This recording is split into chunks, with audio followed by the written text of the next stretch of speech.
को सबसे पहले तो मैं धन्यवाद करना चाहूंगा जिन्होंने इतना भव्य और सुंदर कार्यक्रम जो आईसीएस कोचिंग सेंटर पे किया। धन्यवाद।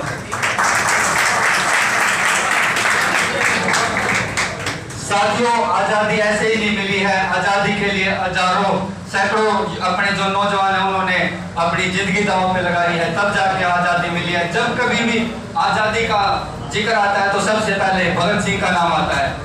हमारे भगत सिंह जो शहीद हुए हैं, मात्र 23 साल की आयु में वो शहीद हुए हैं। उनका जन्म 28 सितंबर 1907 को बांगड़ा जिले में बांगड़ा गांव में हुआ था। उनकी माता का नाम विद्यावती व उनके पिता का नाम किशन सिंह था।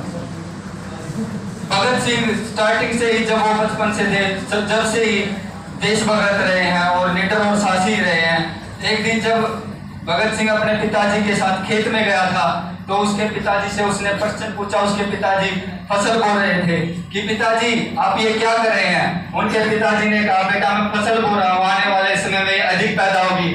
भगत सिंह ने तुरंत उनसे एक जवाब किया, पिताजी क्यों ना खेतों में बंदूकों को बोया जाए जो आने वाले समय में अधिक पैदा होंगी और हम अंग्रेजों का डट के सामना कर सकेंगे, अधिक हथियार हमारे पास होंगे। साथियों,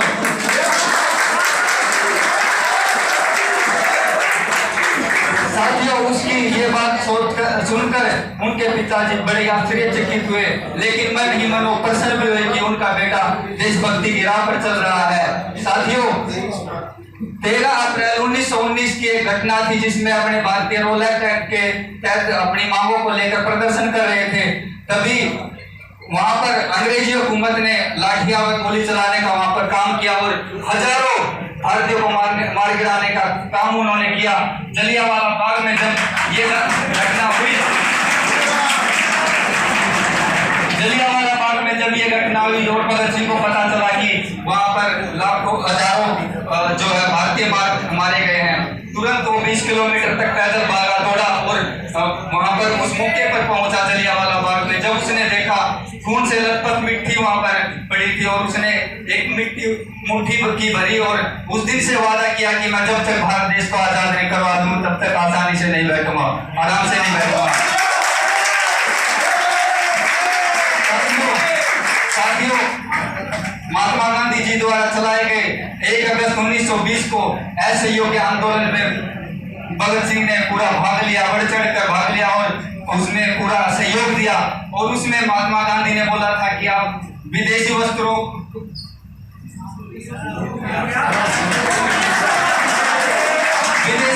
का त्याग दो, बच्चे स्कूल जाना छोड़ दें, नौकर अपनी नौकरियां छोड़ दें। इससे क्या होगा कि विदेशी जो सरकार है वो तंग आएगी और वो तंग आकर छोड़ के चली जाएगी। लेकिन साथियों, एक दिन चोरा चोरी की घटना होती है 1922 को।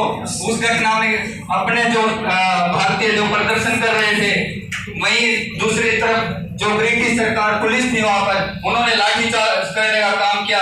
लेकिन भारतीयों की संख्या ज्यादा होने के कारण भारतीयों ने उनको मार गिराया, जिससे महात्मा गांधी ने अपना असहयोग के आंदोलन वापस ले लिया। यह कहकर वापस लिया कि हम अभी आजादी के काबिल नहीं हुए हैं। साथियों, लेकिन भगत सिंह उस टाइम पीछे हटने वाले नहीं थे। उन्होंने एक गर्म दल की अपनी सभा तैयार की और मुंह तोड़ जवाब देने का काम उन्होंने किया और लगातार वो प्रदर्शन करते रहे।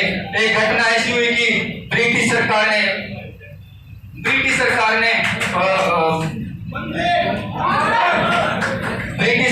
एक बिल पारित किया। जो बिल पारित किया वो बिल्कुल भारतीयों के खिलाफ था, जिसकी आवाज भगत सिंह ने उठाई और दिल्ली असेंबली पर बम फेंकने का काम वहां पर किया और इनकलाब जिंदाबाद का नारा लगाते हुए उन्होंने गिरफ्तारी दी। और जिस टाइम गिरफ्तारी की थी वहां पर ना बहुत मतलब ऐसी वहां पर उनके साथ यातनाएं की, पीड़ाई की गई कि मतलब उनको ना तो कुछ खाने के लिए बढ़िया दिया गया, वस्त्र पहनने के लिए बहुत पुराने पटे पुटे उनको दिए गए और जो कोठरी थी जिसमें वो रह रहे थे वो बिल्कुल आदमी खुलकर सो भी नहीं सका, बैठ कर मतलब इस तरीके से उसको यातनाएं सहन करनी पड़ी कि आम आदमी नहीं सहन कर पाओ मर जाओ। और कॉकरोच वहां पर छोड़े गए। उन सबको मतलब निजात दिलाने के लिए भगत सिंह ने एक आंदोलन वहीं पे कर दिया, भूख हड़ताल का, कि जब तक भारतीयों को ये सारी चीज नहीं मिलेंगे तब तक आंदोलन जारी रहेगा। और 116 दिन तक वो भूखा रहा। उसका 60 किलो वजन था, 54 किलो वजन रह गया, 6 किलो वजन घट गया था और आखिर में अंग्रेजों को झुकना पड़ा और वहां की व्यवस्था ठीक करनी पड़ी। साथियों, अंग्रेजों ने उनके साथ इतना थे, भगत सिंह लेनिन की किताब पढ़ रहे थे, तो अंग्रेजी गए जो पुलिसकर्मी थे कि भाई चलो फांसी होनी है तेरा। उनने मेरा चाल गया था कि सारे भारतीय भड़क गए थे, समझ गए थे वो उनकी सारी जो प्रोपेगेंडा उनका था। तो अंग्रेजों ने सोचा कि भाई सारा देश भड़क जाओगा, क्यों नहीं इसने 8 घंटे पहले में जला दिया। उसने बोटे बोटे करके उसकी एक एक शरीर काट दिया और जो पीछे सतलुज नदी थी उस जेल के पीछे उसमें डाल दिया। जब आके ना मेरा चाला कि भाई भगत सिंह तो मतलब मार दिया, पहले में फांसी दे दी, तो फिर उन्होंने विधि तरीके से उसका दाह संस्कार करा। तो भाई आजादी ऐसे ही नहीं मिली है, जिस टाइम आप मौज मस्ती करें उस टाइम उसने बहुत सारी चीज झेली है। उसकी माता जब वो करी थी ना कि बेटा तू शादी कर ले, तो उसने ये कहा था कि माँ मेरी आजादी ही मेरी दुल्हन है और कोई दुल्हन नहीं है।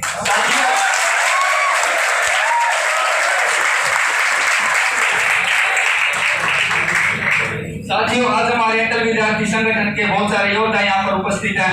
मैं सबका धन्यवाद करना चाहूंगा और पत्रकार साथियों का सबसे पहले भाई हमारे विकास सत्य खबर से जो आए हैं और तमाम यहाँ पर पत्रकार मौजूद हैं, राजेश रंगा जी, मैं सबका धन्यवाद करना चाहूंगा। आप इस कार्यक्रम में मौजूद रहे और युवाओं को एक अच्छे तरीके से विकास को वो सारी चीजें आपने दिखाई। और साथियों, भगत सिंह से हमें प्रेरणा लेनी चाहिए, उनको अपने जीवन में लेकर आना चाहिए। हमारा अटल विद्यार्थी छात्र संगठन जो कि आप सब छात्रों से मिलकर बना है, साथियों इन्हीं की विचारधारा को फॉलो करते हुए हम सारे कार्यकर्ताओं ने अटल विद्यार्थी छात्र संगठन बनाया है। और साथियों आप भी इसमें मैं आग्रह करूंगा, आप भी ज्वाइन करें और आप भी सब अपने आपको की आवाज तो उठा सकते हैं। साथियों, हमारा जो छात्र संगठन है शिक्षा, स्वास्थ्य और रोजगार इनकी मांग करता है भाइयों। और मैं युवाओं से आग्रह करूंगा, भाई नशे पते तो थोड़ा दूर रहो, क्योंकि सरकार का तो प्रोपेगेंडा ये है कि भाई नशे पते में युवा बढ़ जावे और वो फिर अपनी पढ़ाई ना कर पावे और अपने अधिकार की आवाज ना उठा पावे।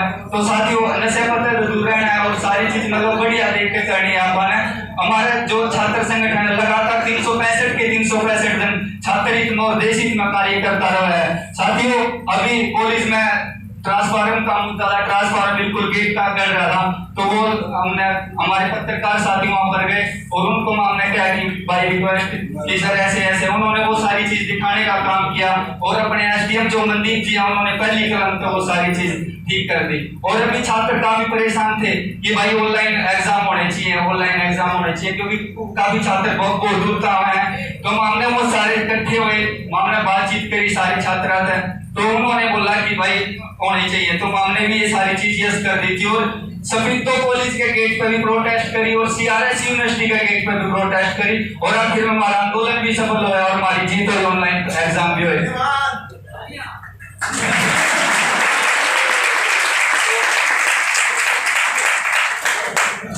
धन्यवाद साथियों। और मैं बताऊं, मैंने आज तक इतनी ज्यादा स्टेज पे वो नहीं करी है शेर, लेकिन साथियों मैं जैसे भी बोला कोई त्रुटि हुई है तो भाई माफी चाहूंगा। और एक बार मैं फिर धन्यवाद करना चाहूंगा अपने सर का, जो कि समाज सेवा कर रहे हैं, न कि ये 6000 रुपया में कोई ज्यादा नहीं है मेरे हिसाब से, क्योंकि आप जब कितने दिन बाहर कोचिंग लेने जाओ है, दिल्ली कोचिंग सेंटर में जाओ है, तो लाख रुपये तो शायद मेरे हिसाब से फीस हो जावा है और कमरे का लगता है और रेंट का लगता है। तो गांव में जो पहल करी है अपने सर ने आईसीएस कोचिंग सेंटर की, वो भी एक बहुत बड़ी पहल है। और मैं मेरे पे जितना होगा, मैं टीम पे जितना होगा, मैं उतना अपना कोशिश करूंगा सर ने सपोर्ट करेंगे।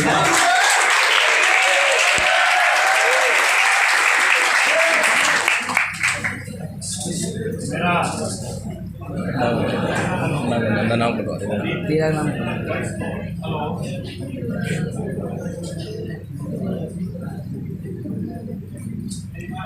हेलो, मेरा सभी साथियों से अनुरोध है, अपना आधा पौने घंटे का कार्यक्रम है, इसमें साथी थोड़ा चुप रहे, मेरा अनुरोध है। जिस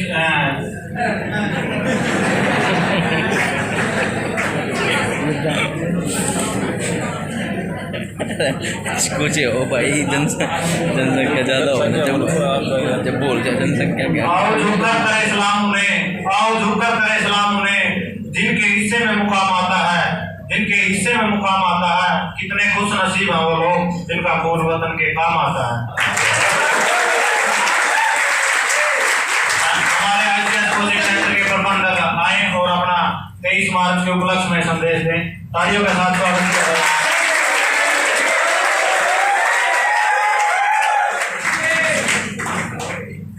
को मैं स्वागत करता हूँ अटल प्रजापति की, जो मेरे पास आए और इस दिन के लिए इन्होंने मुझे प्रेरित किया कि हमें एक फंक्शन करना चाहिए। और प्रेस वाले जो मेरे साथी आए हैं उनका यहाँ पर आने का बहुत बहुत स्वागत और धन्यवाद। जैसे कि आपको पता ही है, भगत सिंह इतनी छोटी उम्र में अपने देश के लिए निछावर हो गए, तो मैं सभी साथियों से चाहूँगा कि हम गवर्नमेंट जॉब लगे, जैसे ICS से बहुत से बच्चे नौकरी लगते हैं, गवर्नमेंट जॉब लगे और हम भी अपने देश के लिए काम करें। तो मैं इतना ही कहना चाहूँगा, आप सबका बहुत बहुत धन्यवाद और प्लीज़ थोड़ा साइलेंस बना के रखें।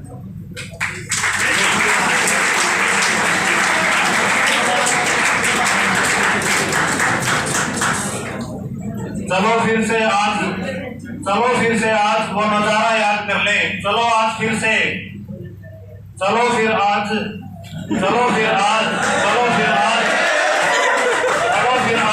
वो नजारा याद कर ले। शहीदों के दिलों में थी ज्वाला को याद कर ले।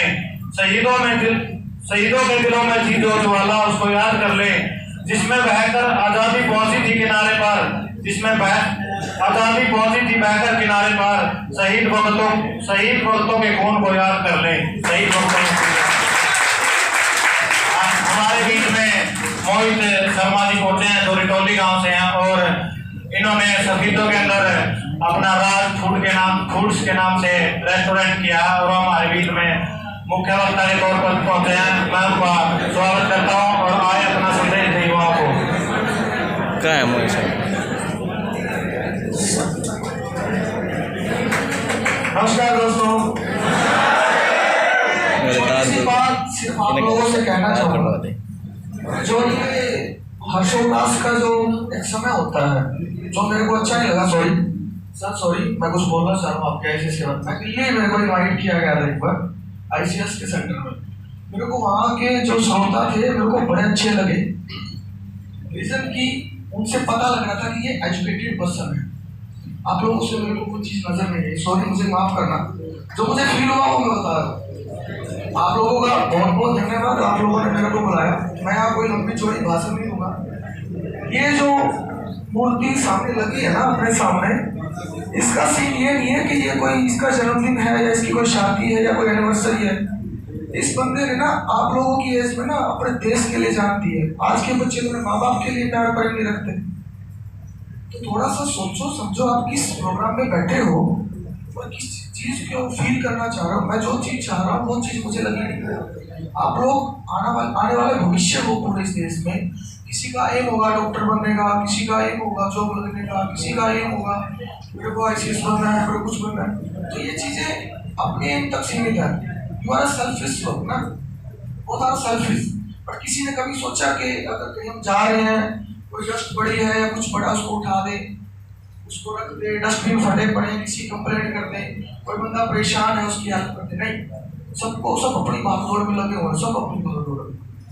शहीद भगत सिंह कोई छोटी हस्ती नहीं है। आज भी अगर उसको याद किया जा रहा है, उसकी एजुकेशन के बेस पे नहीं, उसकी जॉब के बेस पे नहीं, उसके सैक्रिफाइसेस के बेस पे।